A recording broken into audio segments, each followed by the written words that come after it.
Hey there, ADB024 Aaron here in Moscow, Russia. If you haven't subscribed to my channel, if you could please do so. But it's my last day here in Russia. I've spent 90 days in Russia, mostly in Sochi, Russia, there on the Black Sea.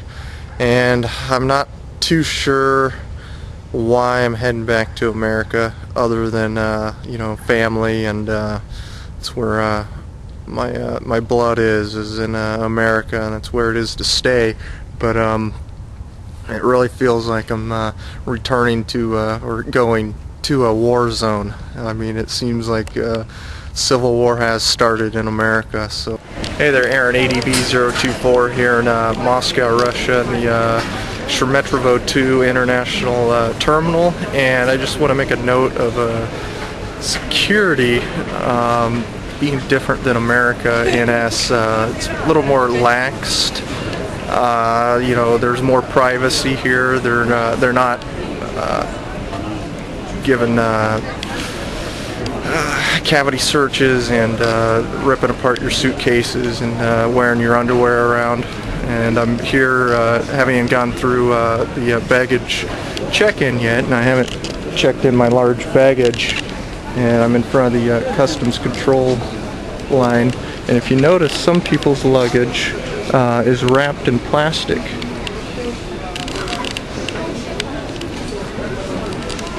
And that's just to prove you the bags aren't ripped apart and really gone through here like every single bag is in America. So it's pretty nuts. I know in America people have tried putting padlocks on their bags and things like that, and yeah, they just get cut open, and then you might not even get your bag back. But security in America is insane. It's out of control. Hey there, ADB024 Aaron here in United States of America, or as I'm calling it now, the United Socialist States of America. But my first day back in America here from being in Russia for 3 months. So and what I'm coming back to is I did a move. I didn't show you this, guys, but I moved out of the city now. I'm gonna be living out here in the country now, in the country of Oregon.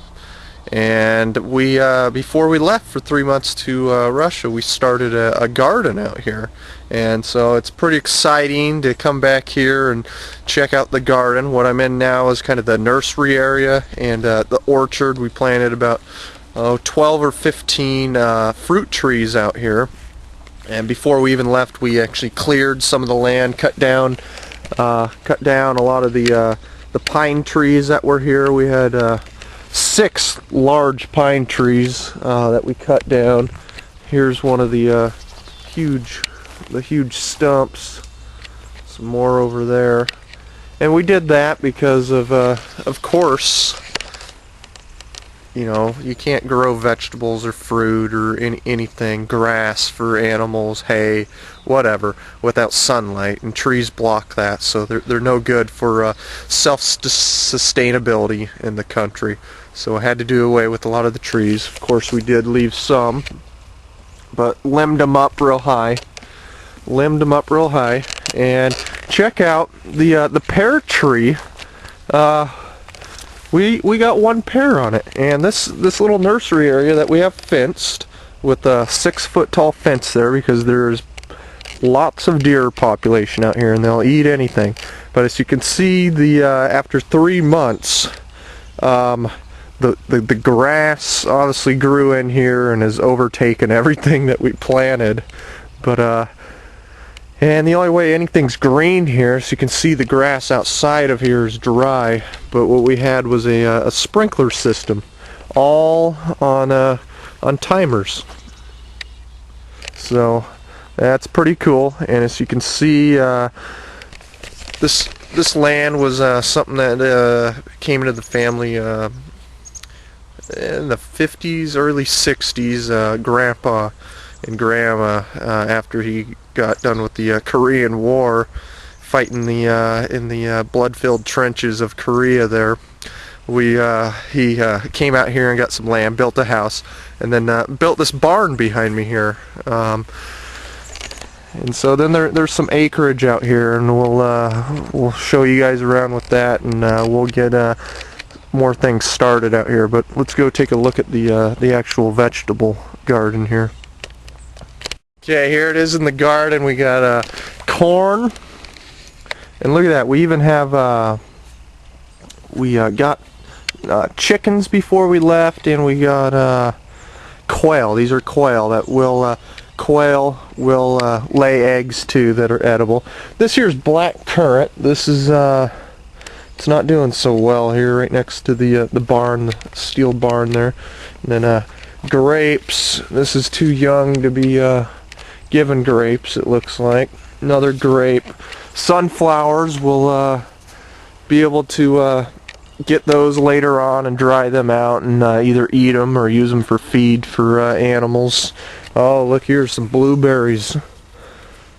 Look at that, blueberry. Okay, and here's the corn. And we planted a lot of corn. There's 3 different types of corn. We probably won't be able to eat it all, so we'll be canning it, and if not, drying it out for feed for animals also. Here's the raspberry rows. Check those out. Raspberries are good, and they grow so easily here in Oregon. Here's a bush bean. See that? Bush bean.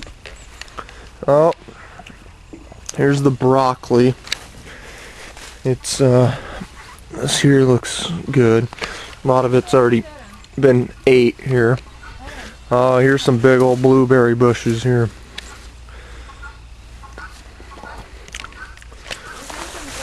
Here's cucumbers.